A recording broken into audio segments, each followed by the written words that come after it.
Hey, this is Matt once again. We're about to another review. There's another paid request, this time for Broad Stipe. Thank you so much for that.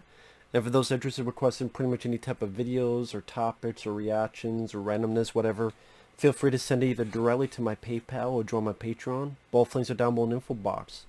And this is for a film called Hero Wanted. And it's a direct-to-video film starring Cuba Gooding Jr. You also have Ray Liotta, Norman Reedus, Kim Coates. I'm trying to think if there's anyone else I recognize. I think that's it that I could think of. This is one of those films that you watch, you go, you know what? I don't think it was as bad as I thought it would be. Because Cuba Gooding Jr. is one of those actors I do like. But after Jerry Maguire and winning the Oscar, which I'm sorry, I don't think he deserved the Oscar. I don't mind Jerry Maguire. I don't mind his performance of Jerry Maguire. But I don't think it's an Oscar-winning role. Like, Oscar-worthy role. I just don't. He says, show me the money, show me the money. What else about that role is Oscar-worthy? Like, or do you even remember? And I like him as an actor, but I just don't see what's Oscar-worthy about that. But I'm trying to think. After that, he would do films like Chill Factor, which I actually didn't mind. He did The Fighting Temptations. He did Boat Trip. That's one of the things that really killed his theatrical career is Boat Trip. Where it's two straight guys pretend to be gay to be on this gay boat ship. This boat trip on a ship. Whatever. And then he did a lot of direct-to-video stuff, and they try to make him into an action star. I don't know if I really buy him the most as an action star. There are some that are okay, that are alright. There's one that was kind of a horror film, where he was a military guy. I think Henry Rollins was in it, and I remember that being alright. He did with Dolph Lundgren. Was it One in the Chamber? Being so-so. He's one of those, like, he's a good actor. I think he's much better suited for a role like Chill Factor, or much more like Judgment Night with Emilio Estevez, where you see a lot more of his personality. When he's trying to be a bit more subdued, again, I think he's just selling himself short by doing that, because I think his fun personality is actually a benefit. But he's a good actor, and even in this movie, he has some very nice emotional moments. And I don't think he was bad in this at all.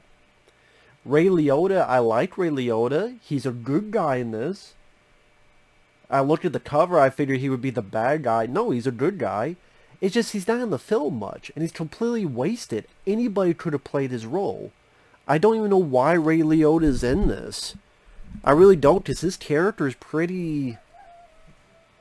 If my neighbor's rooster doesn't understand, he's confused. In the first hour of the film, he's in it for like 5 minutes. Ray Liotta's character, like, he's not. He's in a little. Like, he's like 5 minutes in the first like hour of the movie. Like, anybody could play this role, and it's not. It becomes a little bit bigger in the third act, but you could easily take the character out. It would not have done a lot of difference. Like, Ray Liotta's character doesn't really affect much of the plot itself, if you think about it. And there are a couple decent shots. I mean, the opening shot, well, there's like flashes of a car accident, and then the shot where it goes through a window, and the camera glides down the street, and then it glides over to this car, and it follows the car, all done in one shot. Ambitious for a direct-to-video film. And the cast, like I said, I mean, you got Norman Reedus before he would go do, The Walking Dead. Maybe this is around The Walking Dead. I can't remember when The Walking Dead started. But that's where he became most famous, is The Walking Dead. I remember him. He was in Blade 2. He's been in other stuff. Good actor. I didn't like what the director did where it flashes back and forth all over with the time. Just we're in the present, then it flashes back. Then we're in another piece of the present. Then we're flashing forward. Then we're flashing. It's like, okay, we're here. Then we're 20 minutes before. Then we're weeks, months before. Then this is not quite here, but here. I I think it did a bit too much of that. Because we flash to a car accident and Kuba trying to save someone.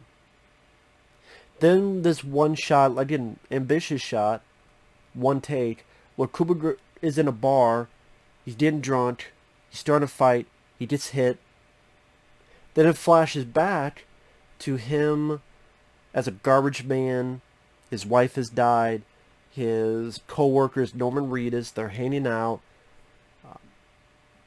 Nice action bit where this car hits another car right in front of them, and the way that's done, the way that's framed, I felt the impact of it. That was nicely set up.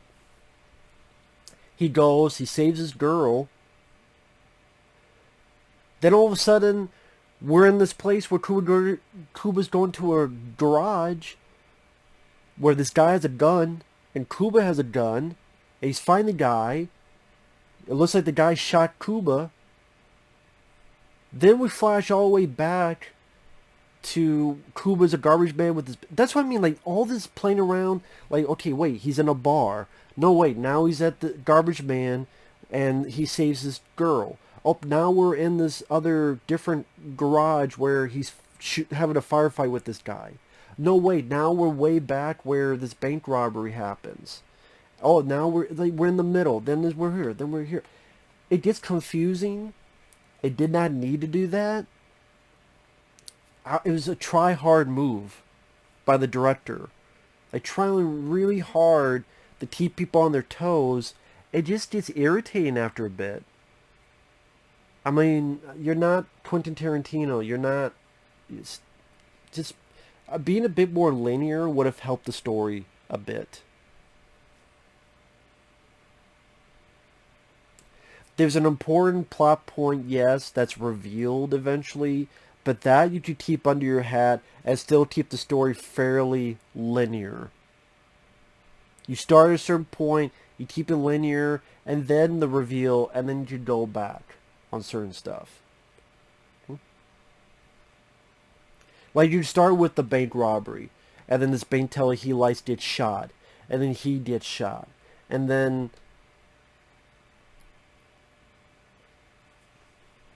Like, you just start with him as a garbage man, and he saves his girl. And then you hang out with Norman Reedus. Then he likes this other girl, bank teller. Then there's a bank robbery. Then he gets shot. Then he's in a hospital. Then he wakes up. Then he wants revenge on the girl that did that. Blah, blah, blah. But then you can reveal a little bit and then move forward linear fashion. Then reveal a little bit of flashback. It needed to ease down on that.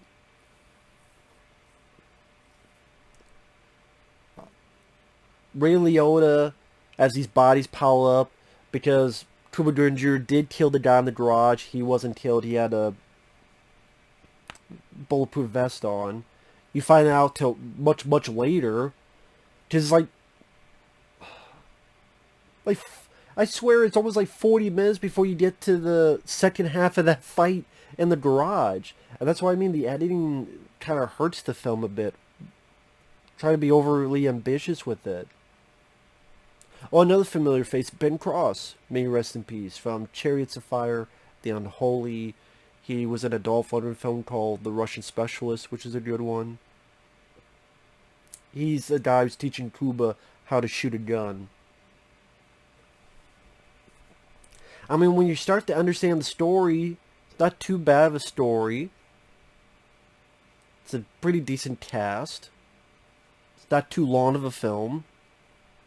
The action, I wish the director applied that one-shot opening to more of his action scenes.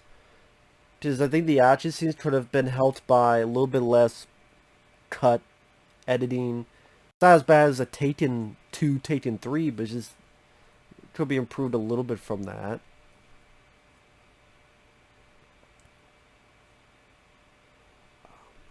But I mean, the action scenes are nothing. They're all right at best, but they're nothing that's going to make you remember a day or two later. They're all right. Again, that's spoilers. Well, I'm not getting spoilers. Fuck it.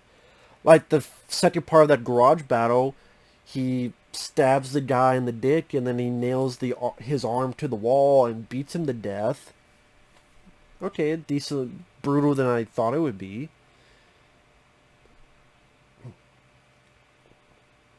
It shows his ineffectiveness because he has a guy in the bathroom, he announces himself, and then he almost gets killed, but he's able to shoot the guy in the bathroom. That girl he saved, they're friends, but then she has a crush on him, which is a bit weird and fucked up because she's like 13 years old or so. Granted, he wants nothing to do with it, as you shouldn't. Ray Liotta is wasted in this. Ray Liotta should have had a lot more to do. He barely has jack shit to do in this. It's nice to see him play a good guy. But, again, you could easily take him out of the story. It wouldn't affect the story much. Disney says super spoilers the whole deal once everything's revealed. Cuba's wife died in a car crash. He's a garbage man. He saved this girl. Ray Liotta gave him a medal, for, heroic service. He wants to impress his bank teller. I go, okay, you yourself come in, a gun with no bullets. Very stupid fucking idea. But that's kind of the point of the movies for redemption on fucking up that badly. So, I mean, that's part of the point of the plot is redemption. So, hey, let's do this, let's do that. Okay, but then Norman Reedus got the idea, let's make it an actual robbery. He doesn't tell Cuba. He gets some other guys, including Tim Coates. Tim Coates, if you remember the last Boy Scout, the guy talking shit to Bruce Willis, and Bruce Willis does and puts his nose right into his brain. Bruce Willis kills him with that in the last Boy Scout. That's Tim Coates. He's been in a lot of other stuff too. He's a guy like, oh, I recognize him. He was in this and this and this. But that's why I remember him the most. The nose into the brain death scene in Last Boy Scout. Good film. Bruce Willis, Damon Wayans, worth a look. So they come into play. Cuba doesn't know what's going on. A guy accidentally shoots the bank teller lady in the head. They wound Cuba's character. He wakes up. That lady's in a coma. He wants to get revenge on the guys. So Ben Cross teaches him how to shoot, and he's going to get revenge on these guys. So he kills the one guy's brother in the garage. He kills Tim Coates in the bathroom. So then all that's left is this other guy, Norman Reedus. Norman Reedus doesn't want to... He's sorry about what happened. The other guy kidnapped the girl Cuba saved earlier in the film. Cuba needs to get her back. Norman Reedus wants to help. Ben Cross helps. The other guy has a bunch of lackeys. Bit of a firefight. And, of course, abandoned warehouse. Where else? And it's like, meh. The action scenes is not much to talk about. There's not much to say. Well, I would say, like, Cuba Gooding Jr.'s acting, especially in the finale, when he's trying to say sorry to the lady in the coma, and he's tearing up, crying. And Ray Liotta, nice to see him not be a bad guy because he's usually put as a bad guy. Very few times where he got to be a good guy. Like there was No Escape. There was a film called Unforgettable. A few others.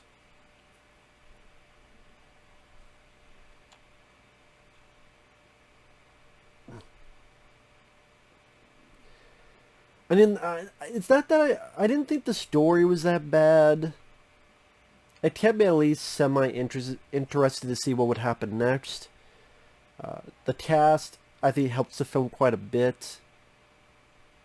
The action scenes are there, but nothing that will make you run home, jump for joy for. The editing, I think, could have been calmed down a bit with how it plays with the timeline. Super spoilers on the ending. Pretty much all that's left is Ray Liotta, the girl saved, and Cuba. The girl puts a gun on Ray Liotta so Cuba can get away. Ray Liotta grabs the girl.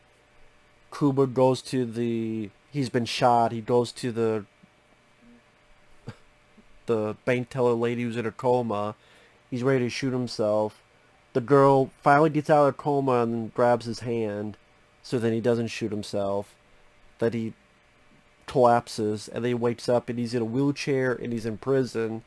And the bank teller lady, I guess, has recovered and gone to see him in prison. I'm like, this is a very, very nice bank teller. Because I guarantee you she fucking found out what happened. So it's like, hey, it's okay. It's cool, dude. I mean, you hired a bunch of people, or you thought one person, to fake a bank robbery, and it ended up being getting shot in the head. And it ended up being me in a fucking coma. I could have fucking died. But, hey, I'll still go out with you and see you in prison and give flowers to you in prison. Because it's Cuba. It's Cuba Gooding Jr. That's a bit hard to fucking swallow. Like, the girl's like... Or she says a line like... This is pretty much pertaining to the fact that they're going to go out with each other. And I'm like, this is a bit hard to believe. And this guy... He's sorry about it, granted, but he still got you in a fucking coma with a bullet to the head. Not, I mean, he didn't choose that to happen, granted, but I'm like, those initial conversations would have been pretty fucking interesting, I'll say that. She's a keeper. If she's willing to forgive you for that, man, that lady's a keeper. It's a movie I don't hate. It was a time waster. I thought Cuba was fairly good. Norman Reedus, it was nice to see him in an early role. Ben Cross, may he rest in peace. Nice to see him there. Like I said, the story kept me semi-interested to see what would happen next. There's a couple decent shots. Like I said, the opening shot, when the car hits the other car and Cuba saves the girl.